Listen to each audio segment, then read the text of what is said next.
Hello and welcome to episode 69 of MMO Weekly, presented as always by Chitty's Cheesesteaks. I'm your host, Sal Manzo, joined by somebody a little new this week, MMO writer Christian DeBlock, filling in for Mike this week, feeling a little under the weather. We hope my co-host and MMO executive editor over there is feeling better. But Christian, really excited to have you on the show today, making your debut here. Thanks so much for coming on tonight. Awesome. I really appreciate the opportunity. Absolutely, absolutely. And obviously, it's been a little while since before the holidays that we were on before. And the Mets actually made a couple of signings of real major league players. So we have to talk about it. Obviously, over the last couple of days, the Mets added Harrison Bader and Manaea to the roster for 24. You get an outfielder and a starting pitcher there. Obviously, not some of the huge names that probably a lot of fans thought were going to be happening, say in October, November. But I think two quality signings there. That could, end up having high ceilings for the Mets. So we'll go one at a time here. I just want to first get your thoughts on the Bader signing first and foremost. Yeah, I completely agree with you. I think it's a smart, savvy move to get a veteran, I guess a veteran at this point in his career. He's been around for a while. I think the concern for me, of course, is the injuries. He's missed 140 games over the last 2 years, but he's had some big years, particularly with the Cardinals. In 2021, he had a 785 OPS, 60 home runs, 16 home runs, 50 RBIs.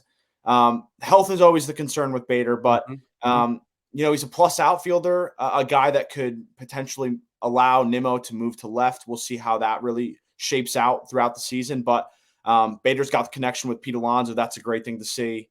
I think that's going to be a move that goes under the radar, but if he stays healthy, that's a really big addition for this team. Yeah, I think the Mets obviously went, more upside there. I would, see what you alluded to it, but I would think that this signing, theoretically moves Nimmo to a corner full time. I think it's more, or less trying to get more out of Nimmo back in a corner, and more giving them insurance because they don't really know what they're going to get out of Marte. I think it might be more what that is. Me, like everyone else, I think the number one concern is injury. People like to joke that people who have injury history as it is, once they put a Mets uniform on, you'll never see them on the field, which in some cases we know can be. Plus defender, can run, has some pop. Like you said, the connection with Pete Alonso, they both went to Florida together. But I think it's going to be one of those where if everything goes well, they could hit pretty big. And if not, then the outfield is probably thin as it was, I would say. Personally, I was looking at someone like a Jock Peterson. I thought he fit the bill kind of nice, especially you got an outfielder and also a DH there as well. What is there? Do you think that there's a better fit? Was there someone else that possibly you would have that were looking, would have liked to see the Mets maybe pursue instead of a Bader? I'm just kind of curious there.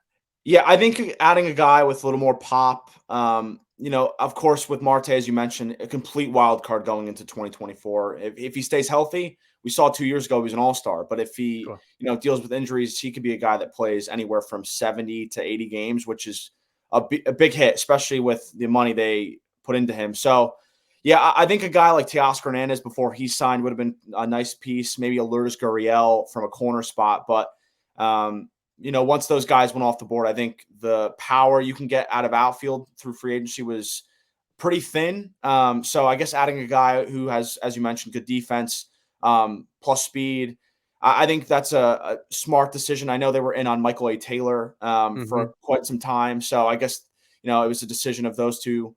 But, I think Bader is, not a guy that's going to get a ton of love, because, he's not a huge name, a guy that's dealt with some injuries. But, if he pans out and Nimmo is allowed to move into left and Bader can play, 110, 120 games, that would be awesome. Yeah, I mean, 120 games, I would be doing backflips. I think if you got any more out of Bader, and if you got 100 games out of Marte at this point, I think Mets fans would be also happy there. It's just still kind of a lot of questions. I think this kind of offseason obviously has been underwhelming for a lot of people, but I guess folks that are a little more in tune to see what the plan is, this doesn't seem like it's at all that far off.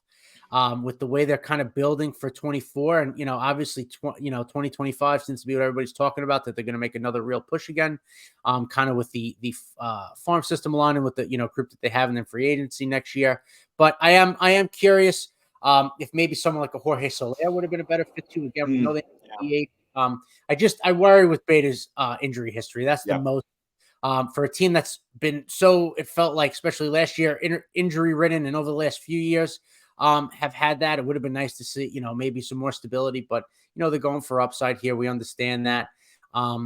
I wonder we're going to get to obviously the Manaea signing kind of on the pitching side in a bit, but I would assume the Mets aren't done position player was. I would assume they're still going to add a DH and you would think another infielder, preferably a third Right. base, kind of push Beatty.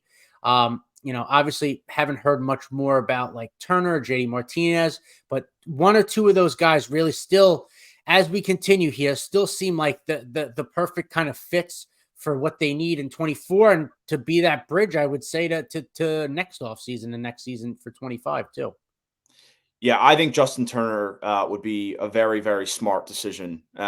Just given the way he's played with the Dodgers, Red Sox, he had a really underrated year in 2023. Sure. And I think we need to see some more, out of Brett Beatty. But if, things don't pan out early in the season, you want a guy that can really be trusted upon. And I think Justin Turner would be that. Plus, you can have him at DH too. So I think that would be a very, very good decision to bring in a guy like Justin Turner, who has done really well throughout his career. Yeah, agreed. And like you said too, he can play a little bit of defense. I mean, JD Martinez really is something the Mets lacked the last couple of years, just with DH being kind of a revolving door and the way they kind of use it to give guys rest and stuff, which really put them at a disadvantage, I would say. But the problem with Martinez, as we know, obviously there's no position. He's a full-time DH. So at least Turner, not that he's going to be playing anywhere, gold glove defense or anything like that at 38, but can give you a little more flexibility there, can spell Pete, also at first at times too. I know he played some first for the Sox last year. We'll see kind of what they do there as far as filling out the batting order. But as far as the pitching goes, the Mets did sign another starter. As we kind of alluded to before, they signed Sean Manaea to a 2-year deal, left-hander. Bit of an up and down year last year. It seemed like the last month or two of the season with the Giants, he seemed to figure some things out, added a sweeper as another pitch, gained a mile, I think 2 miles an hour on his fastball, I believe, like the last month of the year. So some signs of encouragement.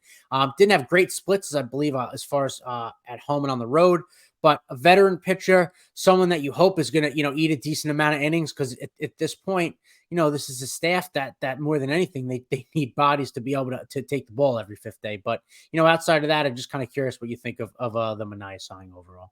Yeah, I think it's very similar to what you mentioned with Bader, a high upside, low risk kind of move. 28 million's not, in this market at least, not a huge amount of Sure. money.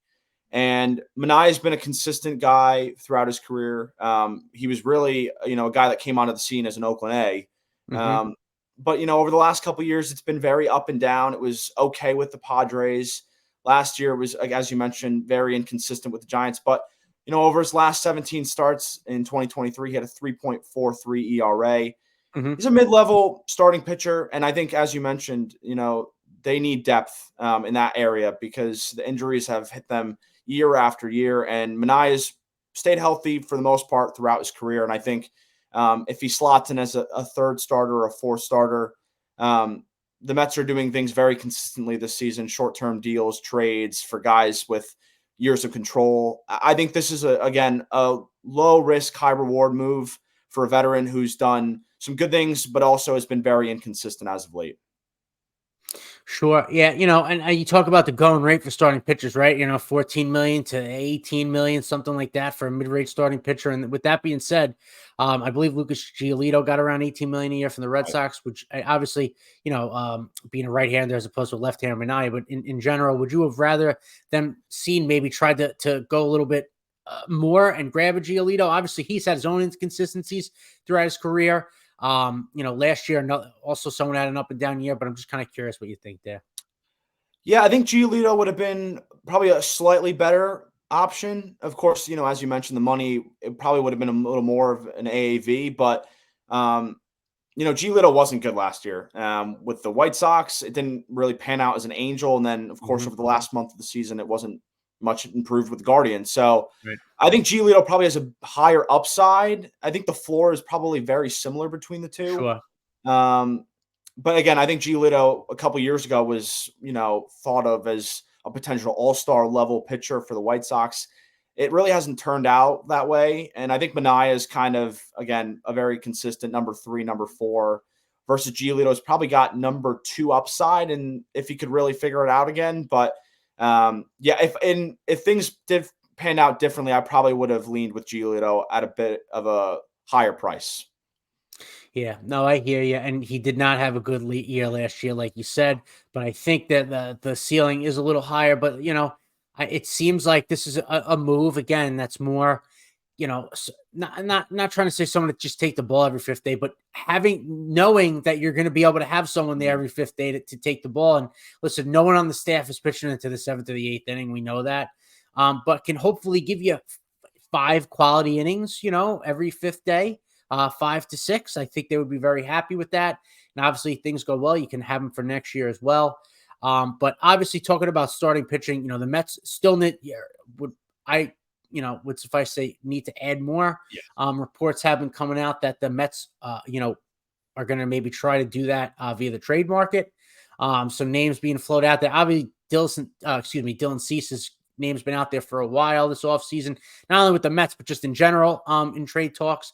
And then recently, it looks like Jesus Luzardo's name has kind of been piping up there. That's very interesting to me. Someone might talk about upside. I think that there's still a lot of upside there. I just want to get your thoughts just kind of on a possible trade market for starting pitching with the Mets. And, particularly those two kind of guys and even more Luzardo, like I mentioned before. Yeah, I think Dylan Cease is a guy who has a ton of value and a guy that's being attracted to what feels like a dozen teams at this rate. Sure. Which I think would make it very difficult for the Mets to come up with the package that tops everybody else in the league. I know the Dodgers have talked to him. The Braves talked to him earlier in the offseason. There's a bunch of other teams. Luzardo, I think, is, as you mentioned, a more interesting prospect. It's in the division, so that makes things a little more tricky. But I think Luzardo has ace potential. He really shined last year for the Marlins. He started some games down the stretch, pitched in the postseason. I think he's a really interesting guy that, was kind of doubted after he was traded from the Oakland A's to Miami. Kind of needed a reset, but the stuff is there. I think, the velocity is as there as he's shown it throughout his career. So I think if those two are both available for the Mets, I actually think Luzardo is probably a little bit cheaper, just given that we haven't heard as much interest among the league. I think Cease is going to be too difficult to get, but I think Luzardo, if the Marlins are comfortable trading in division, might be more gettable. Yeah, and you're talking about two guys that both have control, right? And I know in the case of Cease, that's what we keep hearing about. That's why the price is enormous. Obviously, the ceiling on top of having years of control with him. But Luzardo, as far as control, is the same thing. And I agree with you. The stuff is there. Can he kind of put it together consistently over 162, over 25 plus starts? We'll have to see. But like you said, he had some good starts down the stretch, pitching the postseason for the Marlins last year. If you're going to be, I would think if you're going to have to give up something, I'd rather try and trade in division like you're saying and see if the Marlins would do that. I think that, to me, there's a lot more upside there with Luzardo. Just from watching him pitch in division, pitch against the Mets, things like that. I think that could be something that would be interesting. I don't know how much they would ask to give up, because also at this point, you don't want to deplete a farm system that you just, spent the last year plus building back up. So I don't know. I guess, with the price is right sort of deal, maybe, maybe there's some veteran arms that we haven't really mentioned that they can get, for more, not of a discount, but better package or something like that. You don't have to give up as much. And obviously you still have Blake Snell and Jordan Montgomery out there too. Mike and I have talked about them both a lot. Mike likes Snell more than I do. His walks really concern me, but I'm wondering if there's a preference for you out of those two guys. The Mets were going to spend some money. Personally, if they were going to spend money this offseason at this point, I'd rather it just be to extend Pete Alonso. I agree. But I'm just kind of curious. Yeah, I'm just kind of curious what you think as far as, Snell versus Montgomery. I am a big fan of Montgomery. I think he's the preference for me. Snell he's got elite stuff when he's right. But the problem is, as you mentioned, the walks way too much, and he doesn't pitch deep into games, which Hmm. last year, I think one of the biggest problems for the Mets was they had so much, stress on this bullpen. And it has some better arms. Edwin Diaz is going to be back. That's pretty much a new addition after missing all of last year. But the Mets need innings from their starting rotation, and Blake Snell really never goes beyond 5 or 6. Sure. Montgomery at least has the potential to go, 7 more consistently. I just think Snell's walk rate is too much of a concern for me. And I think he's going to get a lot more money, a lot higher of an AAV than Hmm. Montgomery this offseason. Snell, I don't know where he's going to go. It doesn't seem like he's going back to the Padres. But teams are interested. I know there's been some reports about the Yankees' interest in him and Garrett Cole Sure. wanting to pitch together.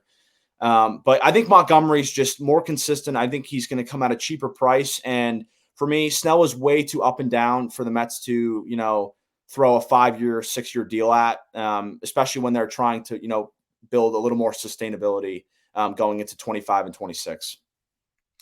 Yeah, no, I agree. I would be scared to pay someone like Snell just for what you're Mhm. talking about. Attitude wise, I don't know. Things go bad in a clubhouse. He does. I don't know how he seems in that demeanor. I would rather, if you're going to pay somebody, I would think I'd rather Montgomery out of the two. And I've talked about it on the show before.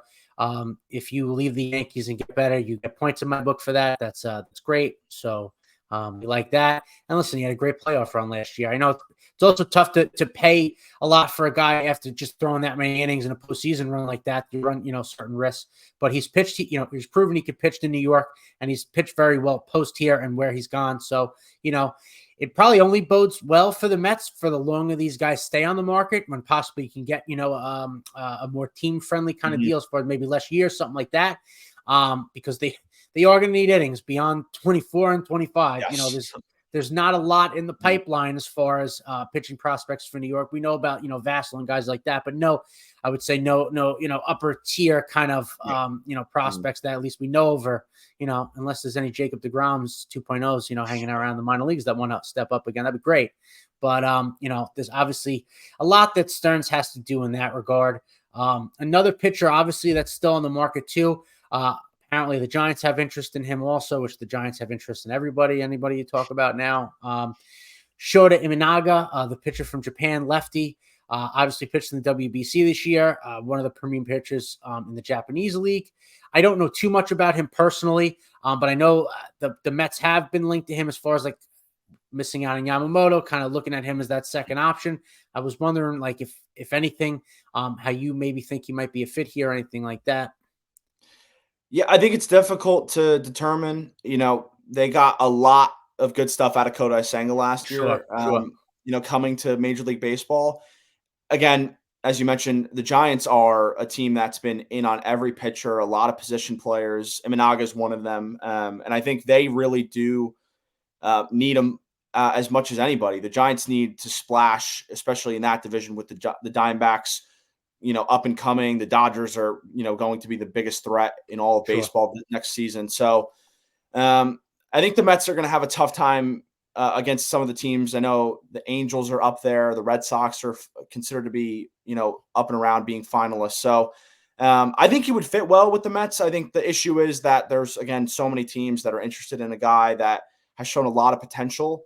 What he does in Major League Baseball is, again, going to be a big question mark going into Sure, 24. But, sure. if the Giants or a team cannot agree to a deal, I think the Mets should certainly be interested because they need innings. And I think he's a guy that has a lot of potential going forward. Yeah, for sure. It's interesting. I would assume the Giants are going to try and sign somebody at some Mhm. point, so they may just try and overpay at this point, and get someone that they think is their guy. We'll see. Another name that could be interesting, veteran guy Hyunjin Ryu. Wondering what you think about him. Probably kind of along the same lines of a Manaea, etc. Mhm. Someone that hopefully will take the ball for you every 5 days, give you 5, 6 good innings, and kind of see where it lies. But I'm just curious what you think. Yeah, I think a 1-year deal for him is a smart move if they feel that that's a piece they need to add. He's coming towards the end of his career.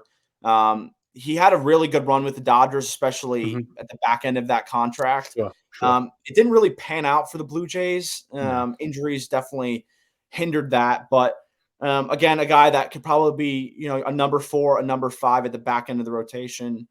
But I feel like at this point, with Tyler McGill still around, I know David Peterson's dealing with an injury. Right. So maybe the money elsewhere, whether that's a position player, a bullpen piece. I think if it's Ryu, I think priority should be elsewhere. Whether that's adding a guy that can DH, a guy that can maybe play some third base alongside Brett Beatty. I think those are areas that the Mets should be more focused on than maybe a guy like Hyun-Jin Ryu. No, I agree there. I just, you think about those back end guys, 6, 7, 8 stars that you're going to need, throughout the year points. And I'm sure this is a team that is going to need that. But as far as you're saying, also, you also, I'm sure the Mets want to leave spots open within the rotation. So some of these young guys like Vassell can come up and at least audition and show kind of what they could do for the major league club moving forward. So, I'm with you there. And, as far as just, like we're talking about relievers, I kind of want to just wrap up the show on that. Is there any names like for you outside of the obvious, like the haters of the world, which the Mets have Edwin Diaz. I don't see them doing anything like that. But are there any names that that have kind of jumped out to you that you think the Mets should try to bring in to bridge the gap to Diaz, so to speak? Somebody, anybody? They definitely need a bridge to him. I know David Robertson's been a name that a lot of people have liked, given the way he pitched with the Mets in the first half before getting traded to Miami. Sure. I know Robert Stevenson's been a name all over the place. I think they need to add some guys that can really pitch in the 7th and 8th inning because without those pieces, you can have all the great, outings from Edwin Diaz, but if you can't get to save opportunities in the 9th, I think that really puts an emphasis on adding another piece, maybe 2 to the bullpen before we get to spring training, because that was one of the biggest weaknesses in 2023. Of course, missing Edwin Diaz is going to hurt every team in baseball. He had a phenomenal season in 2022, but they need to add depth in those middle innings to get to Diaz. As for Hader, I agree as well. I think that's just not a market they should be touching. He's a great pitcher, a great reliever, and a great closer, but you don't need 2 of those on the same roster, especially when Hader might get paid more than Edwin Diaz did. So again, money elsewhere. I think, some more reasonable 2-year deals in the bullpen probably makes a lot more sense for the Mets. Yeah, agreed. Again, Mike and I have talked so far. So I was talking about if you're one piece away, if the Mets were one reliever away, then sure, go crazy, go get Hader, go make a monster back end of the bullpen. But like you're talking about, this is a 2-year process. That's not something you really need to blow a huge load on as far as financials are concerned. And it would be remiss, I guess, to kind of not talk about just wrapping everything up. Outside of who's going to pitch for them, in the 7th and the 8th, there's just still a lot of holes still to be filled. Yeah. I was going to say Juan Soto too, as far as like that one piece away. I know folks were upset when that trade happened, but again, the Mets weren't one piece away. They weren't one hitter away. If you do that, you can go all in. But I think it's good to harp just on the fact that this is a multi-year plan now, a 2-year plan at least, that they're trying to build this kind of core back up. And I think, I know it's been an underwhelming offseason so far, but I think fans have to just kind of stay the course and be patient. Yeah. I think at this point, given the way the first couple years have gone under Steve Cohen, 2022 was great in the regular season. It did not pan out the way many fans expected against the Padres, but the Mets need to find some sort of stability at all levels. And I think you mentioned it earlier, the Pete Alonso extension is maybe the biggest thing going into 2024. They need to get that done. I think a lot of fans would be very upset, to say the least, if they were to let him walk, let him get to free agency with the opportunity to sign elsewhere. So I think that is maybe the biggest thing going into February. Can they get a deal done for Pete? There hasn't been a lot of discussions from what we've heard reports, Sure. but that's something they have to really focus on because Pete's the soul of this team, the heart and soul, because leader, power hitter, he's been everything the Mets could have asked for in the last couple of years. So stability and finding a way to get a Pete Alonso extension done before the season begins, to me, is the biggest expectations and needs going into 2024.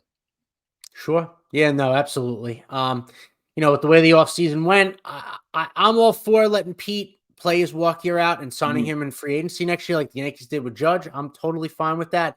Only because I looked at the way the offseason went, that money you didn't spend on saying it, now you can use that. That's the way I kind of look at it now. But either way, I know Stearns, it's a new relationship. He's probably trying to feel out what he has for the player and stuff. But there's nobody in waiting to replace the production that he brings. He's one of the three or four best power hitters in the sport. So should probably pay him like it. We'll probably always end every show like that until it happens. But I do think that puts a bow on everything for this week. Christian, thanks so much for coming on. We really appreciate it. Next episode, we're hoping Mike is back on the mend and back in his chair. But, obviously until then, any more signings that happen or anything like that, we'll be the first to let you know. And as always, let's go Mets.